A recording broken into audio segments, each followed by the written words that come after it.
नमस्कार दोस्तों, मेरा नाम है विशाल।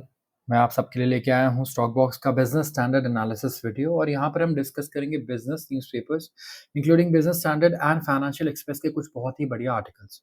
अगर आपको इंटरेस्ट है बिज़नेस न्यूज़पेपर्स में, तो आप ज़रूर देखिए पूरे वीडियो को और चैनल को सब्सक्राइब कर लीजिए।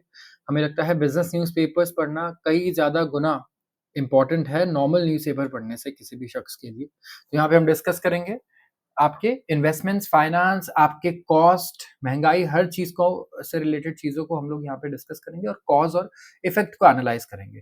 जैसे सबसे पहली खबर मैं आपको बता दूँ इंटरनेशनल है लेकिन हमारे लिए बहुत इम्पोर्टेंट है।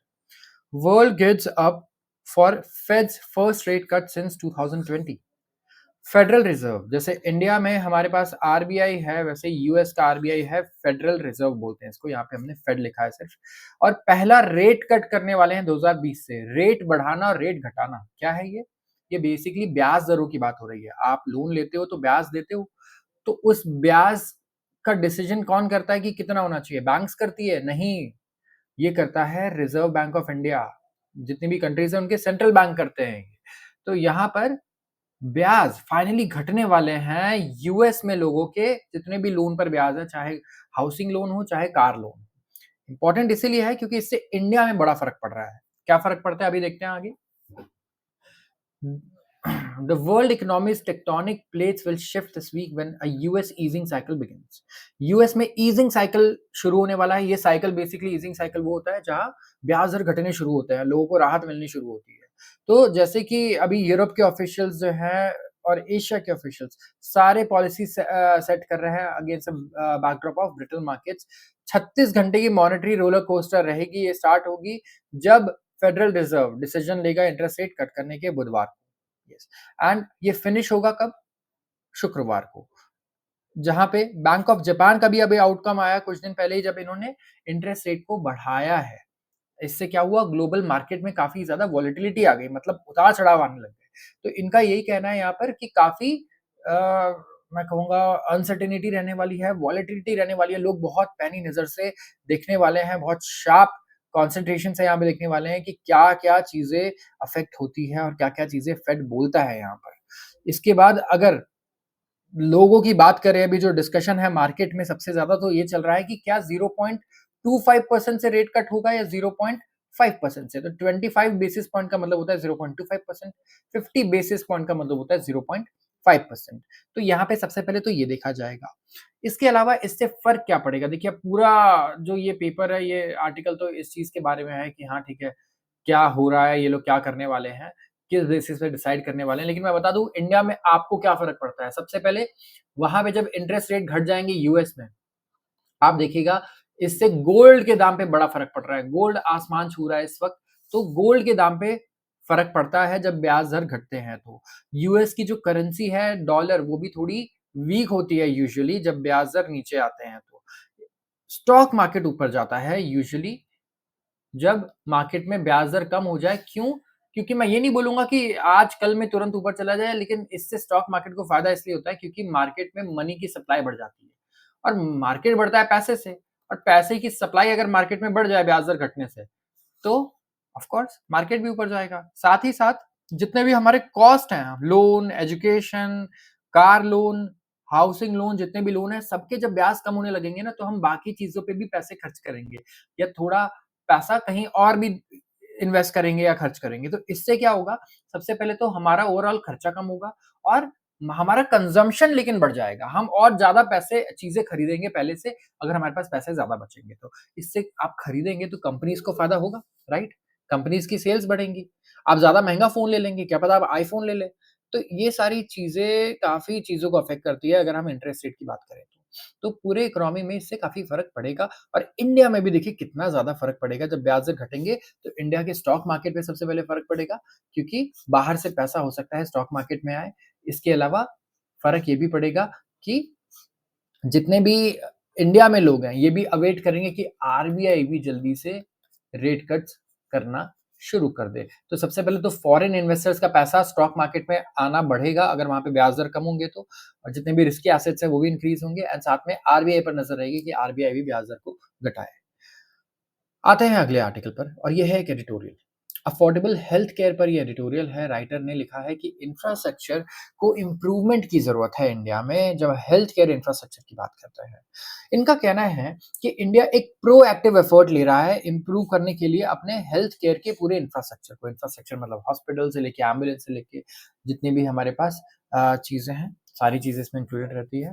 कैपेसिटी बिल्डिंग भी इंडिया करना चाहता है यहाँ पे, अपनी कैपेसिटी बढ़ाना चाहता है। इसका मतलब नए हॉस्पिटल्स खोलना चाहता है, बेड बढ़ाना चाहता है। जितने बेड्स हैं हमारे pass on an average, doctors को बढ़ाना चाहता है।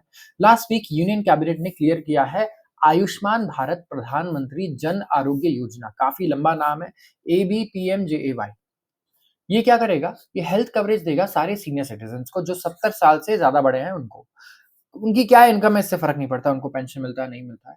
Currently income based the scheme is world's largest publicly funded health scheme. दुनिया का सबसे बड़ा पब्लिकली फंडेड हेल्थ स्कीम है ये, जो हेल्थ कवर देगा करीब 5 लाख रुपए की पर फैमिली पर ईयर सेकेंडरी और टर्शियरी केयर हॉस्पिटलाइजेशन में टू बॉटम 40% ऑफ पॉपुलेशन, जो इंडिया की बॉटम 40% पॉपुलेशन है, उनकी ये मदद करना चाहता है।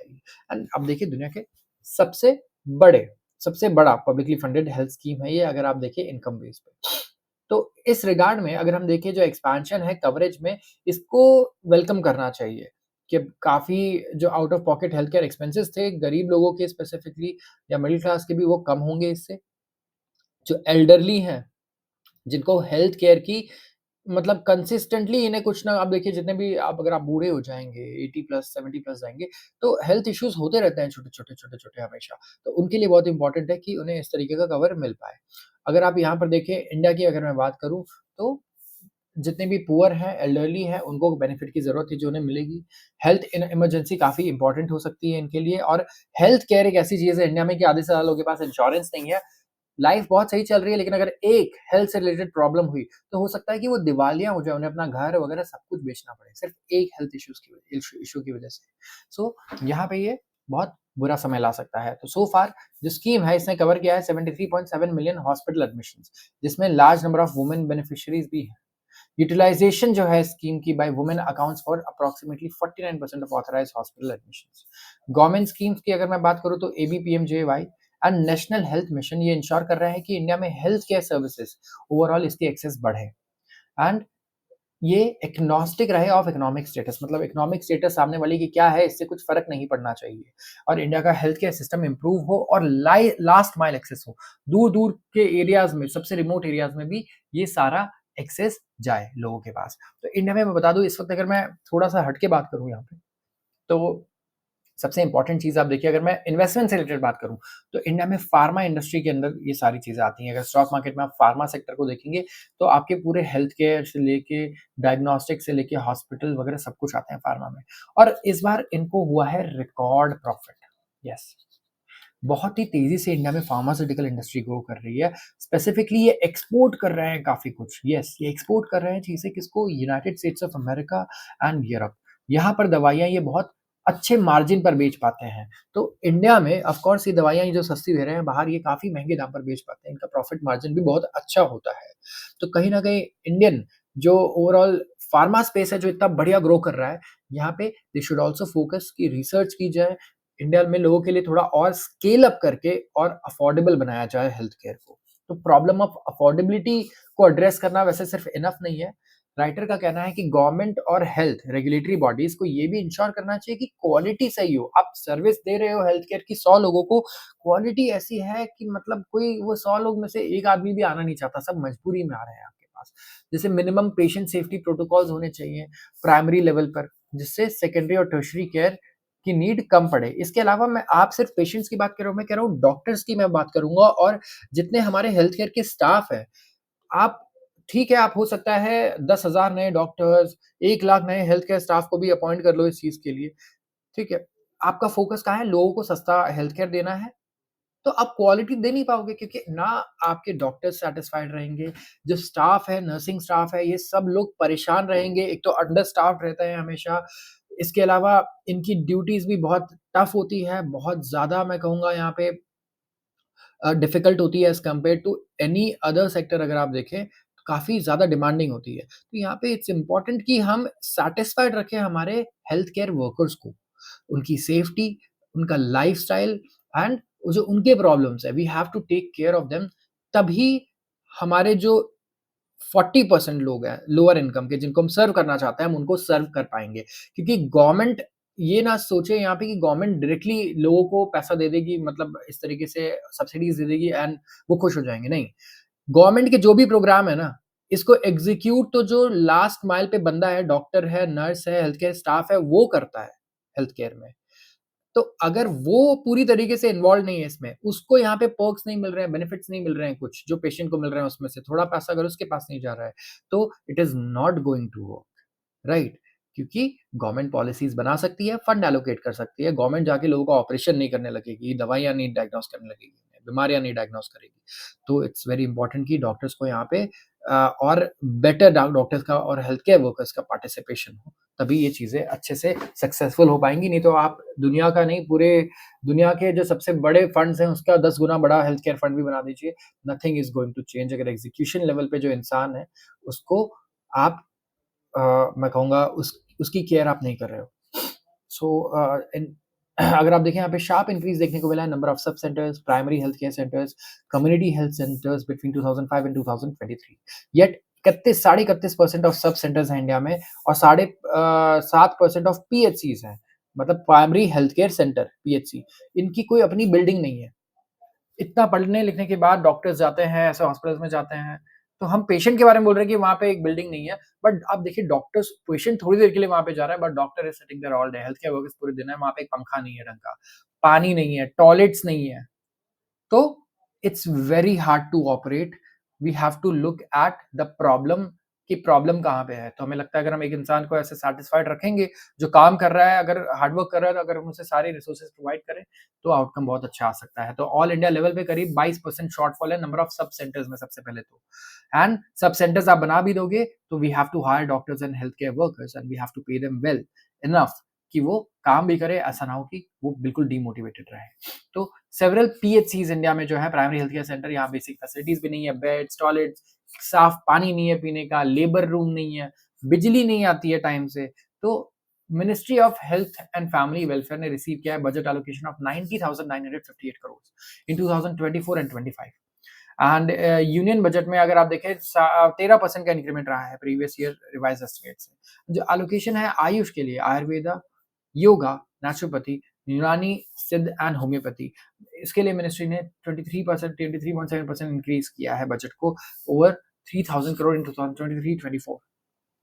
तो ओवरऑल बजट हमारा हेल्थ केयर का बड़ा है। स्टेट्स का भी जो हेल्थ एक्सपेंडिचर है 1.58% हो चुका है जीडीपी का, जो होना चाहिए इससे और ज़्यादा, करीब 3% होना चाहिए एटलीस्ट। बट इसीलिए हमें कहना पड़ेगा कि काफ़ी पॉलिसी अटेंशन चाहिए। ये तो राइटर का कहना है हेल्थ केयर इंफ्रास्ट्रक्चर के लिए, बट मैं बोलूँगा हेल्थ केयर वर्कर्स इंफ्रास्ट्रक्चर, इसके बारे में ज़्यादा सोचना चाहिए, क्योंकि आप हेल्थ केयर के बारे में सोचोगे तो आप सिर्फ पेशेंट्स के बारे में नहीं सोच सकते हो, right? We have to think about all the people who have the vested interest.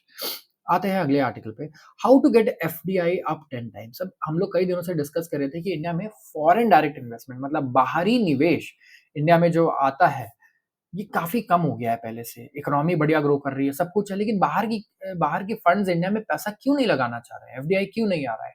इस साल ऑल्दो काफ़ी बढ़िया जंप आया है, ऑलमोस्ट 50% का, लेकिन 3 साल से बिल्कुल सुस्त था। 70% गिर चुका था एफडीआई। जब शी जिनपिंग चाइना के राष्ट्रपति पावर में आए 2013 में, तो एक नया एम्फेसिस लेकर आए, ठीक है? एक नया पॉइंट कि हम इस पे फोकस करेंगे on arbitrary state power and nationalism. इससे चाइना मॉडल काफ़ी डिसरप्ट हो गया for making progress towards greater prosperity and greater freedom.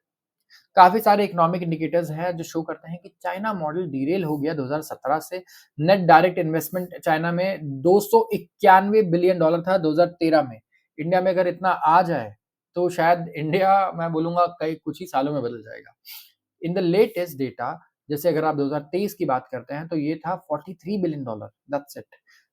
On September 12, Elena Olcott and Wang Shiqiao, I think I'm very sorry अगर मैं इसे गलत pronounce कर रहा हूँ, had an article in Financial Times। इन्होंने Financial Times में दोनों ने एक आर्टिकल लिखा। इन्होंने डिस्क्राइब किया कि how China has throttled its private sector। हम चाइना के बारे में क्यों डिस्कस कर रहे हैं? सबसे पहले मैं बता दूं, जब आप लेट्स से 10th में है, 6th में है, 7th में, किसी भी क्लास में है, या कॉलेज के फर्स्ट ईयर में, you do see your seniors कि वो इस सिचुएशन से कैसे आगे निकल के गए थे, उन्होंने कैसे हैंडल की चीज़ें। हमें हर चीज़ पहली बार एक्सपीरियंस करके जानना ज़रूरी नहीं है, हम दूसरों की गलती से सीख सकते हैं, राइट? बहुत फेमस कोट है कि life is not enough to learn only from your mistakes. हम सीख ही नहीं पाएँगे चीज़ें फिर ज़्यादा। तो यहाँ पे बहुत ज़रूरी है कि हम चाइना को स्टडी करते रहें कि इन्होंने क्या गलती की है, बिकॉज़ ये काफ़ी अंडर डेवलप्ड थे। चाइना और इंडिया एक स समय पे एक ही जगह पे थे मैं कहूँगा इकोनॉमिकली, एंड वहाँ से वो काफ़ी ज़्यादा आगे चले गए and we have to learn कि ये कैसे करते हैं। तो चाइना ने अपने प्राइवेट सेक्टर को खुद ही थ्रॉटल कर दिया। सबसे पहले तो इन्होंने, अगर आप देखें, इनका venture capital funded company creation का जो डेटा चेक करते हैं आप, जितने भी वेंचर कैपिटल फंड्स से कंपनीज़ आ रही हो भर के, ये 51,032 थी 2018 में और अब सिर्फ 1200 रह गई हैं और ये 97.6% का डिक्लाइन है। तो एक वाइब्रेंट फील्ड तो पूरी तरीके से एक्सटिंग्विश हो गया, खत्म ही हो गया। नॉर्मल सर्कमस्टेंसेस में अगर आप देखें तो once China centric production arrangements establish किए गए थे ग्लोबल फर्म पे, and they can take place only at a glacial pace because no leadership wants to rock the boat of well debugged production arrangements. यहाँ पे अगर आप Chinese wages की बात करें तो वहां पे लोगों के वेजेस भी काफी बढ़ गए, राइट? एंड इसीलिए कुछ एक्टिविटी तो चाइना से बाहर चला गया क्योंकि उनको लगा कि नहीं भाई, हमारे लिए तो वेजेस इतना पे करने की जगह पे हम वियतनाम शिफ्ट हो जाते हैं, कोई दिक्कत नहीं है। इसके अलावा जब ज़्यादातर ग्लोबल फर्म्स को रियलाइज़ हुआ कि चाइना में उन्होंने क्योंकि अपना पूरा मैन्युफैक्चरिंग सेटअप किया हुआ है, तो ये तो बहुत बड़ा रिस्क है क्योंकि चाइना एक डिक्टेटरशिप की तरह काम कर रहा है, किसी भी कंट्री से कुछ भी पंगे ले रहा है, बहुत ही अनसर्टेन चीज़ें कर रहा है। तो यहाँ पे प्रॉब्लम ये है कि अगर इन्होंने कुछ किया उल्टा-सीधा, तो हमारा जो बिज़नेस है, वो पूरी तरीके से चाइना पे डिपेंडेंट है, वो अफ़ेक्ट हो जाएगा, हो सकता है बहुत बड़ा लॉस भी हो जाए। तो ये जो एक मैं बोलूँगा ओवरऑल स्टेज बाय स्टेज अगर आप फिनोमिनन देखें, जब ये रियलाइजेशन हुआ, तब से इंडिया में फंड्स आने शुरू हुए। तो इसका नाम लोगों ने रखा, इस आर्टिकल में शायद ना हो, मैं बता दूं, China plus one. China plus one क्या है कि हमें चाइना की जगह भी एक और जगह रखनी चाहिए जहां हम 50-50 प्रोडक्शन करें, 50 चाइना में, 50 दूसरी जगह, जैसे इंडिया को लोग बोल रहे हैं कि इंडिया चाइना प्लस वन बन सकता है। कि क्योंकि अनसर्टेनिटी को कम करने के लिए, प्रेडिक्शन को ज़्यादा प्रेडिक्टेबल रखने के लिए फ्यूचर को, 2 कंट्रीज़ में अपने मैन्युफैक्चरिंग को सेटअप करना is not a bad thing. तो एफडीआई इंपॉर्टेंट क्यों है नेशनल डेवलपमेंट के लिए? सबसे पहले तो जितने भी फर्म्स हैं एडवांस इकोनॉमीज़ से, उनके पास नॉलेज है काफ़ी ज़्यादा, एंड जब वो इंडिया में ऑपरेट करते हैं तो सुपीरियर टेक्निक्स लेके आते हैं मैनेजमेंट की, टेक्नोलॉजी की।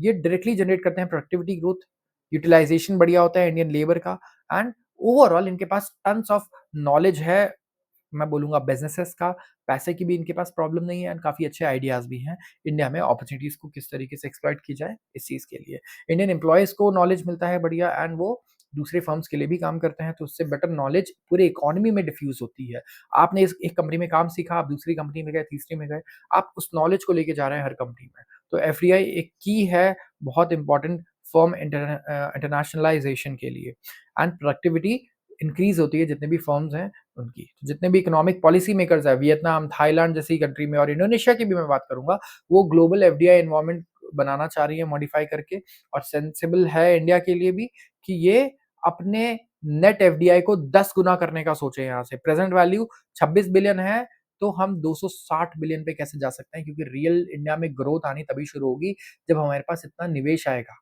अपने पैसे से हम लिमिटेड ग्रोथ कर सकते हैं, ये हमें ध्यान रखना चाहिए इस चीज़ का।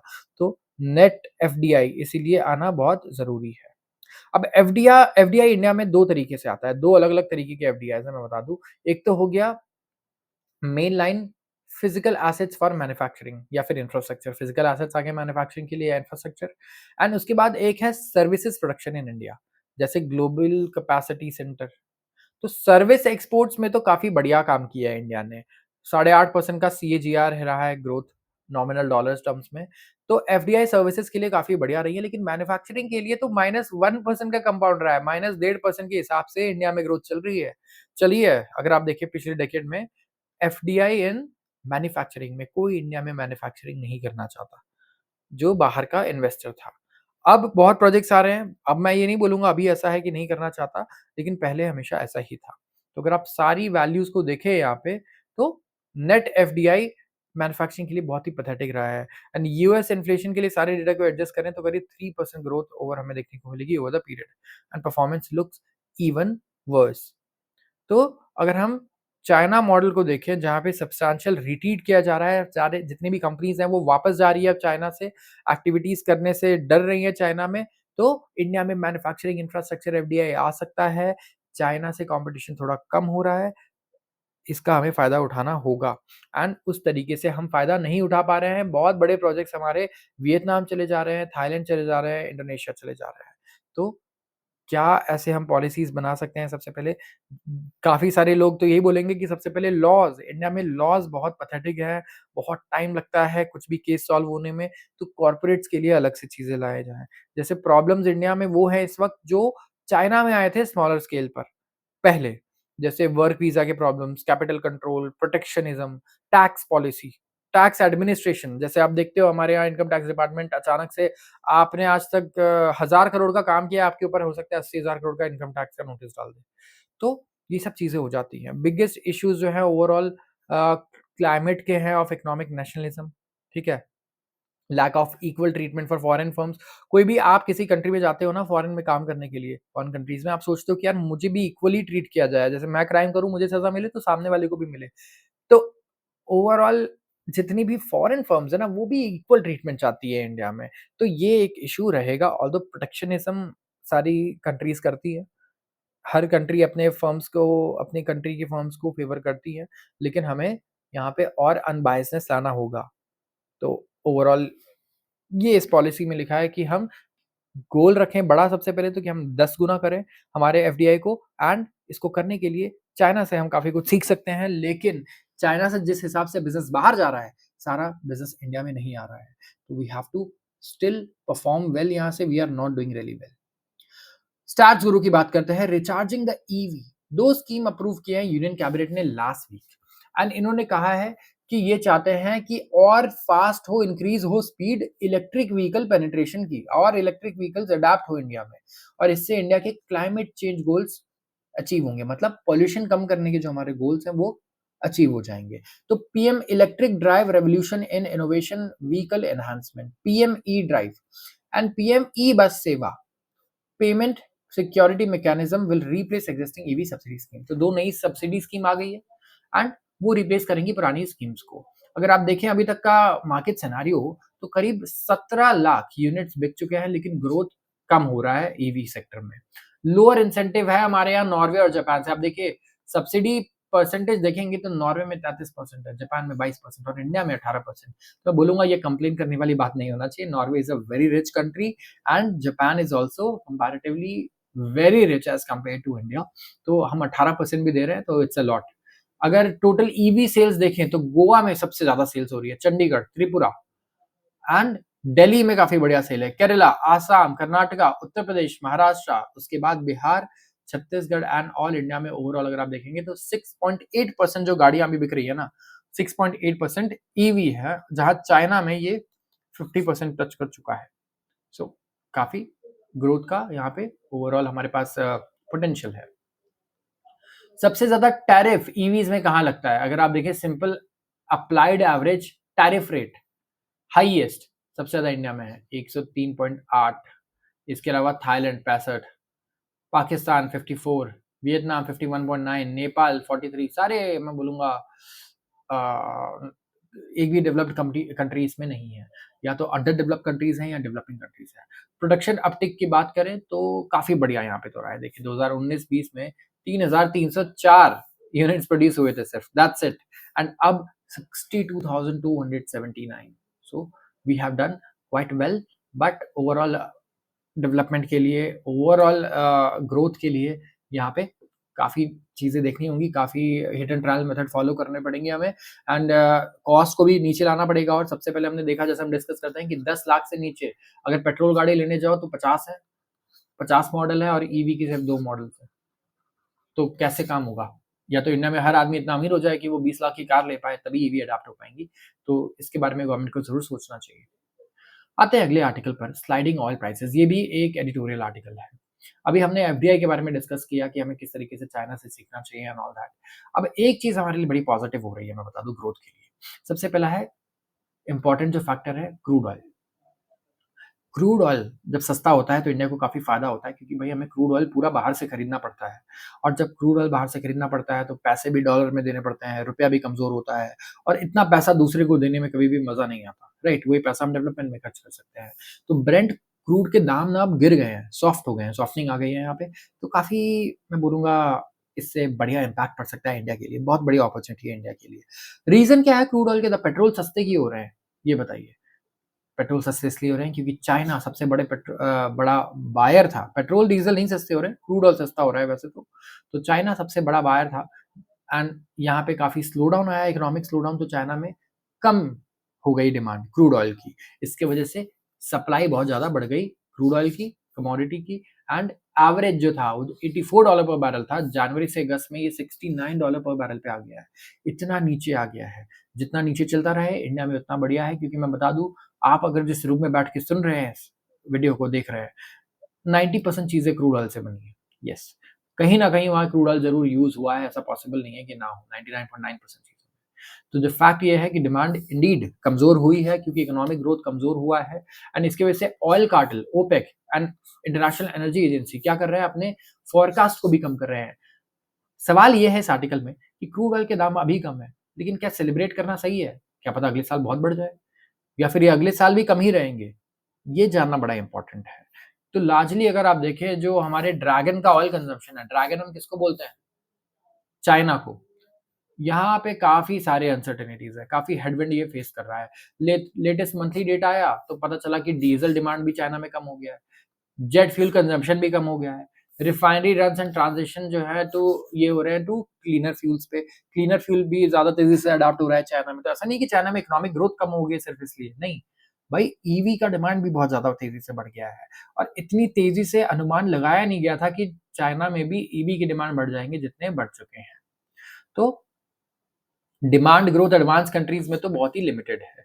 तो शार्प फॉल देखने को मिला क्रूड ऑयल के दाम में, जिसपे इंडिया में इंडियन गवर्नमेंट ने तो बहुत सेलिब्रेट किया। ऑल्दो हमें कोई फ़ायदा इसका नहीं मिला है, बट इलेक्शन से पहले हो सकता है इसके दाम गिराए जाएँ, लेकिन इस रेट के पास लाए जाएँगे मतलब उस टाइम के पास ये किया जाएगा जब ऑफ़ कोर्स हमें याद भी रहे कि हाँ, कच्चे तेल के ये हमारे पेट्रोल डीज़ल के दाम सस्ते हुए हैं वोट देते टाइम। तो ओवरऑल अगर आप देखें प्राइसेज़ को बढ़ाने के लिए अब देखिए ओपेक क्या करता है? ओपेक का काम ये है कि क्रूड ऑयल के दाम ना ये नीचे नहीं रहने चाहिए क्योंकि मैं बेचता हूँ, मैं चाहूँगा इसका रेट बढ़े। इसके लिए क्या करते हैं, इसके आउटपुट को कम कर देते हैं, सप्लाई को कम करते रहते हैं हमेशा। ये सप्लाई तो कम कर रहे हैं, लेकिन प्रॉब्लम ये है कि एक तो ये कोऑर्डिनेट नहीं कर पा रहे हैं एक-दूसरे से। क्योंकि डिसाइड करते हैं हाँ, हाँ, जैसे आपने ट्रिप प्लान किया, आपने पूछा गोवा चलना है, सबने बोला हाँ, मैं चलूँगा, मैं चलूँगा, मैं चलूँगा। फिर जब आप टिकट्स बुक कर रहे हो तो पता चला कोई फ़ोन नहीं उठा रहा है, कोई कुछ नहीं कर रहा है। सऊदी अरेबिया के साथ एग्ज़ैक्टली ये गोवा ट्रिप वाली सिचुएशन है। जब भी ये बात करते हैं, मिल के डिस्कस करते हैं कि भाई एक काम करते हैं, देखो क्रूड ऑयल के दाम बहुत गिर गए हैं, हम सब क्रूड ऑयल बेचते हैं, हम लोग क्यों ना प्रोडक्शन को कम कर दें, सप्लाई कम कर दो, सप्लाई जब किसी भी चीज़ की कम कर दोगे तो उसके प्राइस बढ़ जाएँगे। सब बोलते हैं कि बिल्कुल सही कहा बड़े भैया आपने, हम यही करेंगे। और इसके बाद जब ये चले जाते हैं अपने-अपने कंट्री में, तो बोलते तो हैं, लेकिन फिर ये प्रोडक्शन और बढ़ा देते हैं। सऊदी अरेबिया की बात कोई मानता ही नहीं है, क्योंकि भई उन्हें भी खर्चा चलाना है अपना, तो क्रूड ऑयल भले ही कम दाम पे बिक रहा है, बिक तो रहा है, पैसा तो आ रहा है उन्हें। वो नहीं रह सकते इस क्रंच में, ठीक है? सप्लाई को कम करके वो सर्वाइव नहीं कर पाएँगे, उन्हें ऐसा लगता है। तो य या फिर मार्केट शेयर चला जाएगा उनके पास से, उन्हें ये भी लगता है। तो Saudi Arabia market share lose करने से नहीं डरता है, लेकिन बाकी कंट्रीज़ डरती हैं मार्केट शेयर को लूज़ करने से। तो ओवरऑल यहाँ पे प्रॉब्लम इनके लिए यही है। इसकी वजह से यहाँ पे क्या हुआ है, मार्केट ग्लोबल मार्केट में अब हमें प्राइसेज़ नीचे जाते हुए नज़र आते हैं। डिमांड कम होती है, सप्लाई थोड़ा कम होता है, फिर भी सप्लाई इतना कम नहीं होता जितनी डिमांड कम होती है। तो वीकनिंग ग्लोबल कंज़म्पशन यहाँ वर्ड लिखा है। देखिए ग्लोबल कंज़म्पशन कम हो रहा है एंड स्ट्रैटेजी ऐसी रही है ऑयल कार्टेल की कि वर्ल्ड में कितना भी ऑयल का डिमांड कम रहे, वो क्या करते हैं अपने ये सप्लाई को घटाते रहते हैं। वो प्राइस को कम नहीं करना चाहते हैं किसी भी हालत में।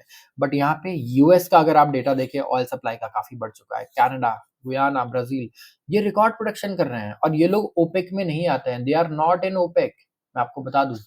येस, तो ओपेक में जब ये नहीं आते हैं तो इनको कोई मतलब नहीं ओपेक क्या कर रहा है क्योंकि ओपेक वाले खुद इनकी बात नहीं मान रहे हैं। तो यूएस में वेव ऑफ कंसोलिडेशन चल रहा है बाय बिग ऑयल। यहाँ पे कंसर्न्स हैं कि ऑफशोर प्रोडक्शन को ये हिट करेंगे ट्रॉपिकल स्टॉर्म के वजह से अभी गल्फ ऑफ मेक्सिको में स्टॉर्म आने वाला है। वियतनाम में अभी हम लोग देख रहे हैं स्टॉर्म की बात चल रही है हरिकेन की। तो उन्होंने कहा है कि उन्हें वियतनाम को भी लॉस हो चुका है। तो एक्सपेक्टेशंस यही है। अब अगर एक्सपेक्टेशंस की बात करें कि आगे जाकर भी ब्रेंट क्रूड जो है वो ज़्यादा नहीं बढ़ने वाला। EIA एक्सपेक्ट कर रहा है कि ब्रेंट क्रूड के स्पॉट प्राइसेस जो है ये 80 से $90 पर बैरल के रेंज में आ जाएंगे इस अगले ईयर के फर्स्ट 8 मंथ्स में। सो वी हैव टू सी, अगर ग्रोथ वापस नहीं आती है, डेटा ऐसे ही बेकार आता रहता है चाइना में एंड यूएस ऐसे ही क्रूड ऑयल की सप्लाई बढ़ाता रहता है, तो क्या हमें ग्लोबल प्राइसेस में बढ़ोतरी देखने को मिलेगी या नहीं? एंड दूसरा सवाल ये भी है कि भाई हमारी गवर्नमेंट भी 1-2 रुपए कम कर दे, तो काफ़ी हमारा फ़ायदा हो जाएगा क्रूड ऑयल के दाम कम करने से। Empower MSMEs for green transmission. मैं बात कर रहा हूँ यहाँ पे एक अगले एडिटोरियल की। सबसे पहले हमने डिस्कस किया किसको? एफडीआई को।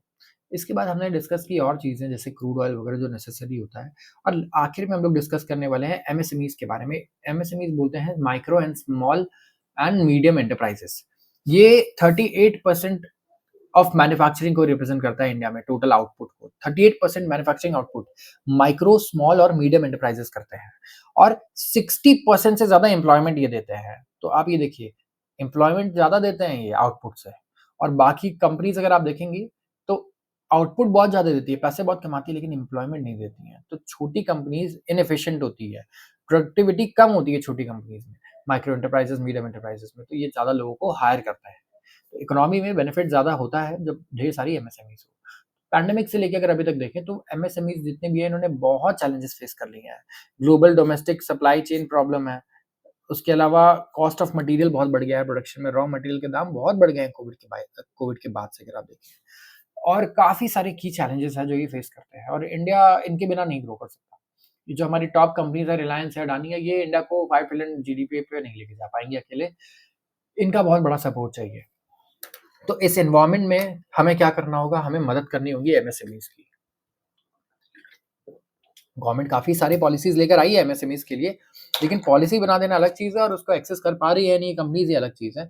तो हम लोग अब डिस्कस करेंगे क्या-क्या चीज़ें हैं जो मदद कर सकती हैं इंडिया में एमएसएमईज़ के लिए, और अगर ये चीज़ें आती हैं, तो आप देखिए आपने किसी एमएसएमई में इन्वेस्ट किया हुआ है, कहीं पैसे लगाए हैं। आजकल काफ़ी लोग क्योंकि इन्वेस्ट भी कर रहे हैं, या म्यूचुअल फंड्स में आप देखिए कि आपके क्या शेयर्स हैं ऐसे, जिनको इन चीज़ों से बेनिफिट मिल सकता है, अगर ये चीज़ें हों। जैसे सबसे पहला है removing financial obstacles. Financial obstacles क्या है? बिज़नेस में सबसे बड़ा प्रॉब्लम होता है पैसे का प्रॉब्लम। लोन बहुत महँगे मिलते हैं जिनको पैसे की ज़रूरत होती है। जिनको पैसे की ज़रूरत नहीं होती है, उन्हें लोन बड़े कम दाम पे मिलते हैं, लेकिन उनको लोन चाहिए नहीं। तो ये एक बहुत बड़ा प्रॉब्लम है इकोनॉमी में। तो जितने भी फाइनेंसिंग और गारंटिंग स्कीम्स, प्रोग्राम्स हैं जो एमएसएमई के लिए लॉन्च हुए हैं, क्रेडिट पेनिट्रेशन सिर्फ 20% है। सिर्फ 20% एमएसएमई कंपनीज़ हैं जिनको लोन मिल पा रहा है एक्चुअली इन प्रोग्राम्स के तहत। ये लोएस्ट है एशिया में, यस पूरे एशिया में सबसे कम है ये, और इंडिकेट करता है कि यहाँ पे जितने भी एमएसएमईज़ हैं बाकी 80% इनको लोन लेना पड़ रहा है बड़े ही महँगे दाम पर। मार्केट से उठा रहे हैं ये लोन। तो ये बहुत बड़ा प्रॉब्लम है इनके लिए, एंड यहाँ पे इसको ओवरकम करने के लिए गवर्नमेंट ने सेटअप किया है उद्यम रजिस्ट्रेशन पोर्टल एमएसएमईज़ के लिए, जहाँ पे इंटीग्रेट किया जाएगा इन्हें 37 गवर्नमेंट डेटाबेसेस से, जहाँ इनकम टैक्स, जीएसटी नेटवर्क सबकी बात कर रहे हैं ये। एंड जो ओवरऑल रजिस्ट्रेशन है, इससे एमएसएमईज़ को ऑनलाइन एक्सेस मिल जाएगा गवर्नमेंट की स्कीम का, जैसे क्रेडिट गारंटी फंड, ट्रस्ट, माइक एमएसएमई के लिए, और लोन्स वगैरह जितनी भी लेंडिंग एक्टिविटी है इसके लिए। बहुत सारे इन्फॉर्मल माइक्रो एंटरप्राइजेस भी है जिनका कोई पैन नंबर तक नहीं है, जीएसटी नंबर, तो वो तो रजिस्टर नहीं कर पाएँगे। तो इसके लिए एसआईडीबीआई बैंक ने लॉन्च किया है उद्यम असिस्ट प्लेटफॉर्म, जहाँ पे करीब 18.6 मिलियन 1.86 करोड़ आईएमईज़ ने जॉइन किया है यूएपी को, मतलब इन्फॉर्मल माइक्रो एंटरप्राइजेस आईएमई ने जॉइन किया है ये उद्यम असिस्ट प्लेटफॉर्म को। तो ओवरऑल हेल्प की जा रही है इस बिज़नेस मैं कहूँगा पॉलिसी के तहत, जितने भी बिल्कुल छोटे एंटरप्राइजेज़ हैं और इन्फॉर्मल एंटरप्राइजेज़ हैं। इससे प्रॉब्लम क्या होगा, जो बिल्कुल लोएस्ट लेवल पे अनएम्प्लॉयमेंट इश्यूज़ हैं हमारे, इनको सॉल्व करने में बहुत मदद करेगा। लेंडर्स के लिए इंडिया स्टैक एक फ्री गवर्नमेंट बैक्ड सॉफ्टवेयर है जो अलाउ करता है एलिजिबल थर्ड पार्टीज़ को कि वो गवर्नमेंट के आईडी, पेमेंट नेटवर्क और डेटा वगैरह को एक्सेस कर पाए, क्रेडिट प्रोफाइल बना पाए एमएसएमई का। तो जैसे हमारा क्रेडिट रेटिंग होता है, वैसे ही कंपनीज़ के भी क्रेडिट प्रोफाइल बनाए जाएँ, ताकि अगर किसी को बढ़िया लोन मिल सकता है तो उन्हें ज़रूर मिले। इसके अलावा open credit and enabled network launch किया जा रहा है, ताकि कैश फ्लो बेस्ड लोन्स मिले एमएसएमईज़ को। ये कनेक्ट करता है किसको? एक तो जो लोन दे रहा है लेंडर, लोन दिलवा रहा है लोन एजेंट, और कलेक्शन एंड डिसबर्समेंट पार्टनर जो लोन ले रहा है, साथ में जो डेटा प्रोवाइड करता है, सबको कनेक्ट कर देता है ये। तो यहाँ कॉस्ट बड़ा कम हो जाएगा डॉक्यूमेंट वेरिफिकेशन का, अंडरराइटिंग का, पेमेंट कलेक्शन का। इससे काफ़ी मदद मिल सकती है। तो क्योंकि आप देखिए कि आप आसानी से असेसमेंट कर पाएँगे किसी भी कंपनी का। इसके बाद है facilitating MSME transition financing. Lenders ओसिन अनलॉक करता है पोटेंशियल बेस करीब-करीब 190 million micro and small enterprises का। यस, इतने सारे एमएसईज़ का डेटाबेस है जो ओसिन के पास है एंड यहाँ पे क्या होगा ओसीएन में जितने भी लेंडर्स हैं वो एक्सेस कर पाएँगे इनके डेटाबेस को, देख पाएँगे कि किसको हम लॉन्गर टर्म लोन दे सकते हैं, क्या शॉर्ट टर्म लोन दे सकते हैं, क्या चीज़ें हैं। तो दोनों करेक्ट होंगे, जिसको पैसे की ज़रूरत है और जो पैसे देना चाहता है, who is willing to lend. तो इंडिया में करीब 200 से ज़्यादा मैन्युफैक्चरिंग क्लस्टर्स हैं, 90% ऑफ ये जो क्लस्टर्स हैं, ये कंप्राइज़ करता है एमएसएमईज़ का, medium, small and micro enterprises का। इनका एनुअल एनर्जी कंज़म्पशन करता है करीब 50 million tons of oil and ये energy and emission intensive activities करते हैं, जैसे metallurgy, metal production, glass and ceramic manufacturing और इस तरीके की चीज़ें करते हैं। अब इंडिया क्या कर रहा है, वो एमिशन इंटेंसिव प्रोसेस से दूर जा रहा है। वो कह रहा है मुझे तो इस बिज़नेस मॉडल में जाना है जहाँ पॉल्यूशन हो ही ना। तो इनको बहुत नुकसान हो सकता है। तो आप भी अगर ऐसी कंपनी में इन्वेस्टेड हैं तो आप ध्यान रखें, इंडियन गवर्नमेंट इनको सपोर्ट नहीं करना चाहेगी इतना जितना क्लीन एनर्जी वालों को सपोर्ट करना चाहेंगी। तो आप बहुत ही ट्रेडिशनल बिज़नेस में अगर पैसा लगाते हैं, इन्वेस्टमेंट करते हैं, जहाँ बिज़नेस मॉडल ये चेंज नहीं कर पा रहे हैं, तो फिर यहाँ खतरा है। यहाँ पे इनके लिए इश्यू हो सकता है और अगर इनके पास कोई विज़न नहीं है, तो ये पैसे अगर इन्हें मिल भी जाएँगे तो ये करेंगे क्या उस पैसे से? ये एक बहुत इम्पोर्टेंट मैं कहूँगा क्वेश्चन है। तो आगे क्या है?